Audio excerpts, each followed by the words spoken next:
इन दोनों पति पत्नियों की शादी हाल ही में हुई होती है और दोनों खूब अच्छे से रह रहे होते हैं। फिर एक दिन पति सोचता है कि इस वक्त उसकी बीवी आखिर क्या कर रही होगी। मतलब वह ऑफिस में भी रहकर अपनी बीवी को देखना चाहता था और इसीलिए उसने पत्नी को बिना बताए उसके फोन में एक ऐप इंस्टॉल कर दिया, जिससे उसकी पत्नी क्या कर रही है वह सब कुछ उस फोन के कैमरे के जरिए देख सकता है। अब इसे टेस्ट करने के लिए वह अगले दिन ऑफिस में ट्राई करता है और उसे सीधा अपनी पत्नी के फोन के कैमरे का एक्सेस मिल जाता है। मार्टिन यह देखकर काफी ज्यादा एक्साइटेड हो जाता है और वह पूरा दिन लीला को ही देख रहा होता है। अब ऐसे ही इसके अगले दिन मार्टिन फिर से उस ऐप को ओपन करता है, लेकिन इस बार मार्टिन गौर करता है कि लीला किससे बातें कर रही है। लेकिन ऐप में तो ऑडियो आती नहीं और उस आदमी का चेहरा भी उसे ढंग से नहीं दिख रहा होता। मार्टिन लीला को कॉल करता है जिससे लीला फोन उठाए और उस आदमी का चेहरा दिखाई दे, लेकिन ऐसा हो नहीं पाता क्योंकि लीला फोन को बिना उठाए ही उसके मैसेज का रिप्लाई दे देती है। अब मार्टिन काफी घबराने और डरने लगता है कि कहीं लीला उसके साथ फ्रॉड तो नहीं कर रही। इसके बाद मार्टिन घर पर आता है और लीला से उसकी पूरी दिनचर्या के बारे में पूछता है, लेकिन लीला भी मार्टिन को सब कुछ बता देती सिवाय उस आदमी के। अब पति उस स्पाई ऐप की मदद से पत्नी को देखता है।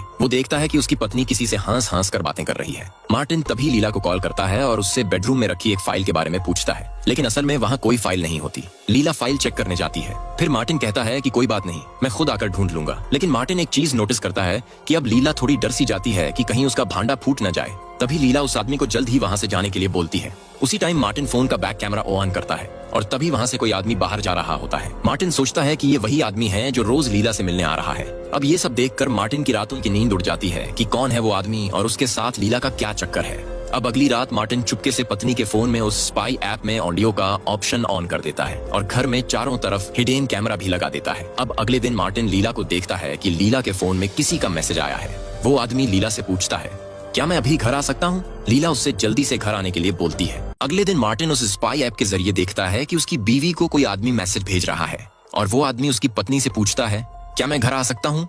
जिस पर लीना उससे जल्द ही घर आने को कहती है। कुछ देर के बाद वो आदमी घर आ जाता है और तब लीना अकेली होती है। वो आदमी लीना से बड़ी प्यारी प्यारी बातें करता है और कुछ देर वहाँ रुककर वहाँ से चला जाता है। इससे मार्टिन का दिल टूट जाता है कि जिसको मैंने अपनी जिंदगी माना, लाइफ पार्टनर माना, उसने धोखा दे दिया मुझे। अब अगले दिन मार्टिन देखता है कि उसकी पत्नी लीना कहीं दूसरी जगह पर जा रही है, जहाँ जाकर वो उसी आदमी से मिलती है जो कल उसके घर आया था। वो आदमी लीना से कहता है कि अगर तुम्हें मेरे साथ रहना है तो तुम्हें अपने पति को मारना ही होगा। वो लीना से ये भी पूछता है, क्या तुम अपने पति को मार पाओगी? लीना जवाब देती है, हाँ, उससे मार दूंगी मैं, कोई दिक्कत नहीं है। ये सुनकर तो मार्टिन का हाल बेहाल हो जाता है। बाद में वो आदमी लीना को जहर का पैकेट दे देता है और कहता है, इसे अपने हस्बैंड के खाने में मिला देना, जिससे वो आराम से मर जाएगा, और अगर ऐसा न कर पाओ तो ये गन रख लो, इससे उसको मार देना। अब लीना भी एक धर्म पत्नी के जैसे वो दोनों चीजें घर लेकर आ जाती हैं।